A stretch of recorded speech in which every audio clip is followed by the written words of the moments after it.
കാടിറങ്ങി നാട്ടിലേക്ക് വന്ന് വീണ്ടും കാട് താണ്ടിപ്പോയി പിന്നെയും നാട്ടിലേക്ക് ഇറങ്ങി ഒരു ദേശത്തിന്റെ മുഴുവൻ മനം കവർന്നൊരു കൊമ്പൻ. എന്നാൽ കണ്ടുകൊതി തീരും മുൻപേ വിധി അവനെ തട്ടിയെടുത്തു. അകാലത്തിലെവിടെയോ മറഞ്ഞ് അവനിന്നും ഒരു ഓർമ്മയായി നമ്മുടെയെല്ലാം മനസ്സിൽ നിലകൊള്ളുന്നു. ഇവൻ തായങ്കാവ് മണികണ്ഠൻ. മണികണ്ഠന്റെ ജീവിതനാൾ വഴിയിലൂടെയാണ് നമ്മൾ ഇന്ന് കടന്നു. കാട്ടിൽ തന്റെ കൂട്ടുകാരോടൊപ്പം ആർത്തുല്ലസിച്ച് കളിച്ച് മതിയായതിനാലാവാം ഒരു ദിവസം അവൻ നാട്ടിലേക്ക് ഇറങ്ങിയത്. നാട്ടിലേക്കിറങ്ങിയ ആനക്കുട്ടി കേരള തമിഴ്നാട് അതിർത്തി ഗ്രാമമായ ഗോവിന്ദാപുരം എന്ന സ്ഥലത്ത് വ്യാപകമായ നാശനഷ്ടങ്ങൾ ഉണ്ടാക്കാൻ തുടങ്ങി. ആനക്കുട്ടി ഉണ്ടാക്കിയ നാശനഷ്ടങ്ങൾക്ക് കേരളത്തിനോട് തമിഴ്നാട് സർക്കാർ നഷ്ടപരിഹാരം ചോദിച്ചപ്പോൾ കേരളം പറഞ്ഞതാകട്ടെ ആ ആനക്കുട്ടിയെ അങ്ങോട്ട് കൊണ്ടുപോയിക്കോളാനാണ്.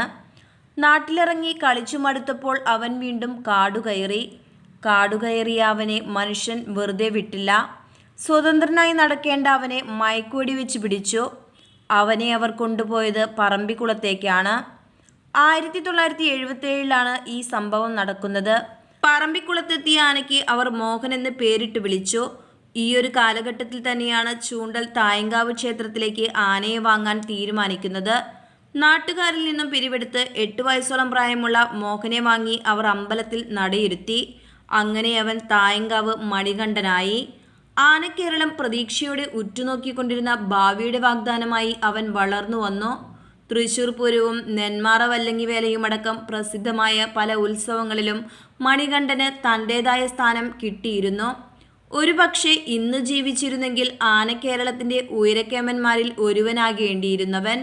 പക്ഷേ വിധിയുടെ വിളയാട്ടം പോലെ അകാലത്തിൽ പൊലിഞ്ഞു പോയൊരു പുഷ്പമായി അവൻ ഇന്നും നമ്മുടെയെല്ലാം ഓർമ്മകളിൽ നിലകൊള്ളുന്നു. 2014 മാർച്ച് 24 മണികണ്ഠൻ ചെരിയുന്നത്.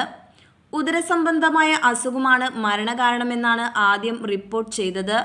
എന്നാൽ ആനയ്ക്ക് ഒരു പ്രത്യേകതരം ബാക്ടീരിയൽ ഇൻഫെക്ഷൻ ആയിരുന്നുവെന്നാണ് പിന്നീട് അറിയാൻ കഴിഞ്ഞത്. വെറും 33-ാമത്തെ വയസ്സിൽ ലോകം കീഴടക്കും മുൻപേ അവൻ വിട പറഞ്ഞു. അകാലത്തിൽ പൊലിഞ്ഞുപോയ മണികണ്ഠന്റെ ഓർമ്മകൾക്ക് മുന്നിൽ പ്രണാമം അർപ്പിക്കുന്നു.